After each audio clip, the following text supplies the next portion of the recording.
nag-invoke ka ng respeto sa kahustisya, ha? Opo, opo. So ngayon, you must know how to respect sa kamag... di ta mag-in-English. Dili ko kasabot og in-English. Kay tribo ko. Bisaya rata.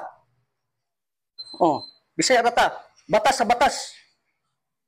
Inconsistent to Republic Act 837 ang ipaloob 1997 na supersede na repealed. Ang tanang batas sa civil government will only assist, protect, promote the right of indigenous cultural communities. Ha?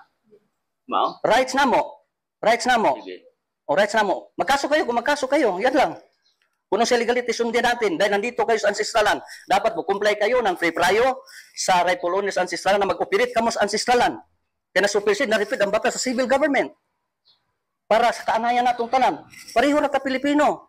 Respeto lang ang among gipangayo para sa kaangayan. Dili ka lagi nagre-respeto sa katungod ng ibang tao. Kung gusto mo mag-file ka sa korte, mao ba ang gusto mo? Di mo ka din na nag-istorya ta. Kaya anong namadla ka na wala kang court order? Anong court order? Na-inform na sila. Walay katungod ang korte. Executive, legislative, judiciary branches of government will only assist, protect, promote the rights of indigenous cultural communities, indigenous peoples. Pastor, dili dato di ta mag-English or you are nag-violate ka sa kanato.